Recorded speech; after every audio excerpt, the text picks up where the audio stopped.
Two random textures and no plan at first.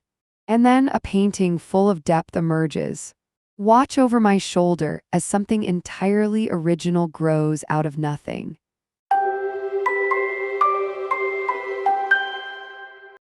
The canvas is 30x 40 cm, and recently I found this packaging material in a parcel, and it fascinated me. Now I'll just see how it might become a texture. What I definitely need is a texture paste with strong adhesive power, something that really sticks well. I've chosen a ready-made product, a lightweight filler which I now apply directly over the packaging material. That means I'm essentially pressing the paste through the material onto the canvas. At first it's a bit awkward because the material is completely dry, but the paste slowly moistens it and it begins to absorb moisture. It becomes easier and easier to spread and smooth.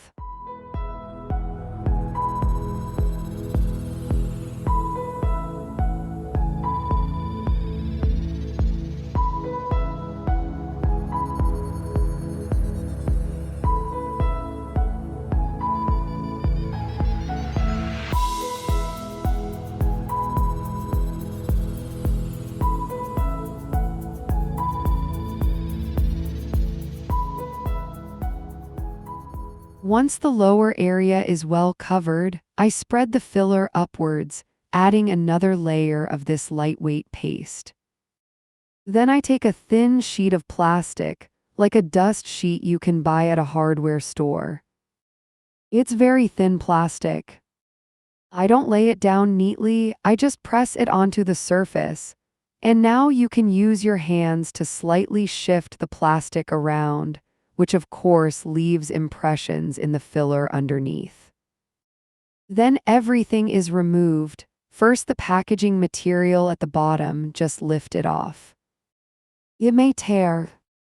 And if you don't have material like this, maybe you have shredded corrugated cardboard or something else. It must be removed immediately, because that's how the texture is formed in the first place. Only once the material is gone does the structure become visible. I do the same thing now with the plastic sheet while the filler is still wet. It is removed and reveals a completely different texture underneath, one that forms a lovely contrast to the very hard, very solid structure in the bottom part of the painting. And this is how the two textures now look. Bold and solid at the bottom, delicate and different at the top. Now I'll make a small correction by softening part of the upper area. You don't have to do this, it's simply a personal choice. Just see what feels right to you at this stage.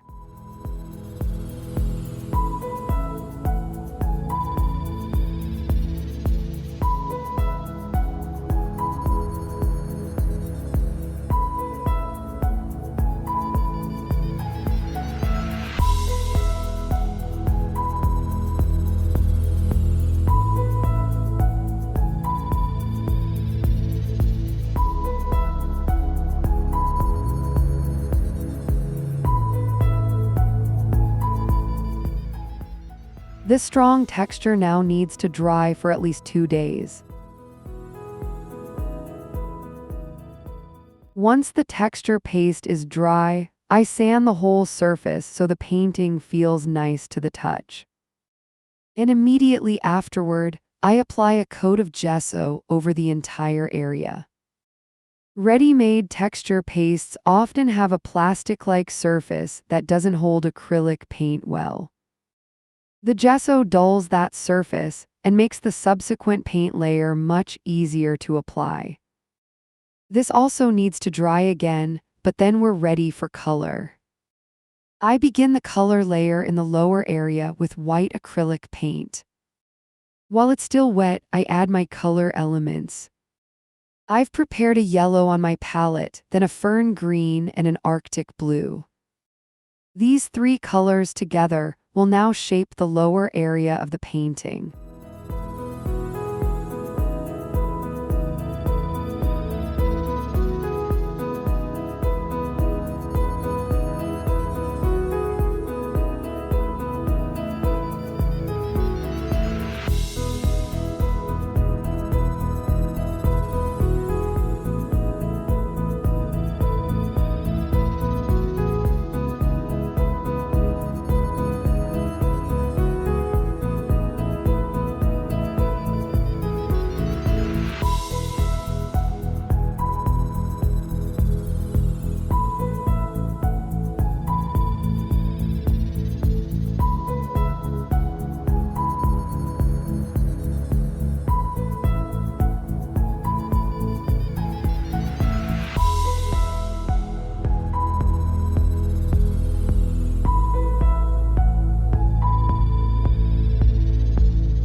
The upper area also gets a coat of white acrylic paint first, before I begin adding color.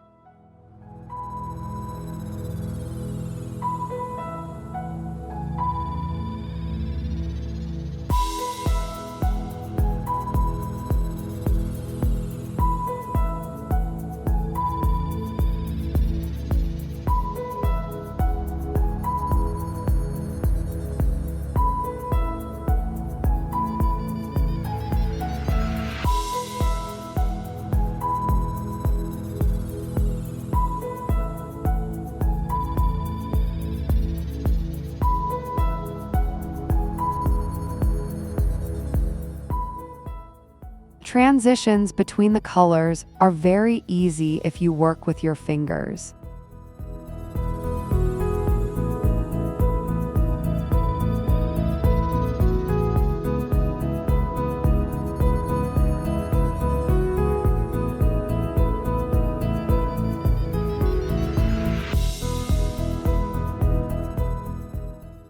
And be sure to include the edges as well, so they're already painted.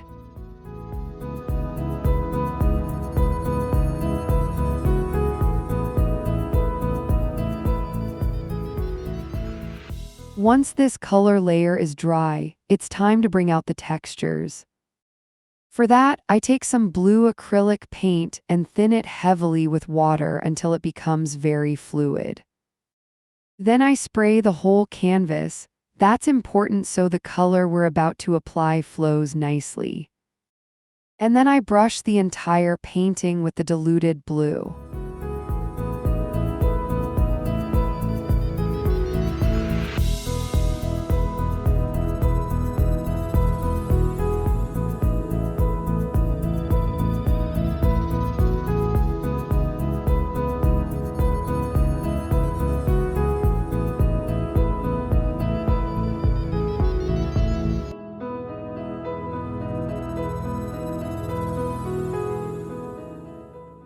I blot off any excess paint with a paper towel.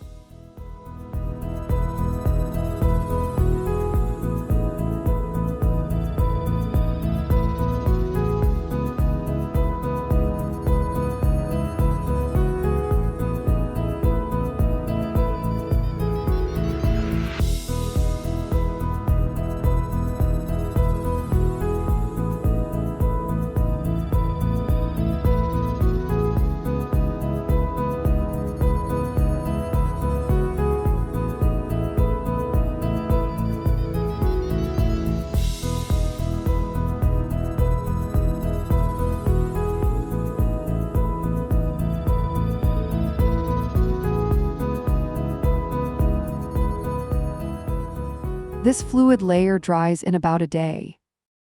Now I want to enhance the yellow areas a bit more. To do this, I made a wax paste, using yellow pigment and some white pigment as well. This means mixing yellow and white to create a bright, luminous color. The wax paste is first kneaded with the white. It ends up having a consistency like shoe polish. And then I add the yellow until I get the right tone. But then I realize the yellow doesn't work as it is. It needs a greenish tint. So I stir some green pigment into the paste, do another color test, and now it looks like a match. I apply this paste very thinly with my finger, on spots where I want a bit more emphasis, a bit more radiant yellow.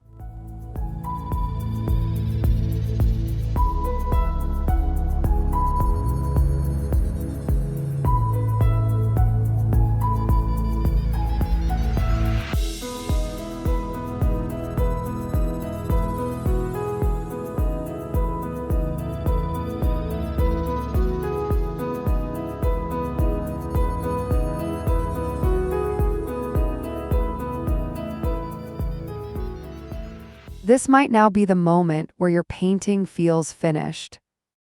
I decided to add a bold, luminous green in a few places. This too is a wax paste. I experimented a bit and chose this very bright tone, and now I draw another element into the lower section, just a playful accent following nothing but my intuition. Whether you want to do something like that in your painting, just try it and see.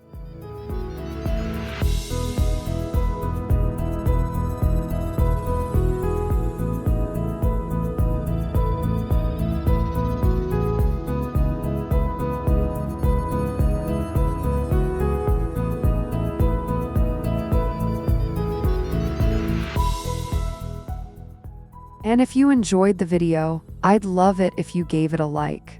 Subscribe to my channel and click the bell, yes.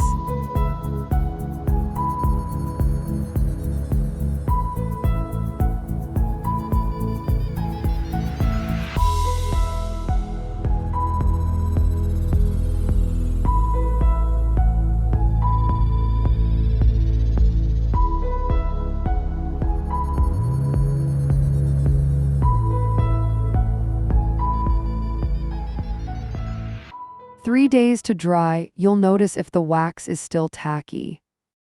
If it's not, you can varnish your painting. I've used a satin gloss finish, just a standard acrylic varnish. It's thinned slightly with water, and then you can simply coat your painting with it.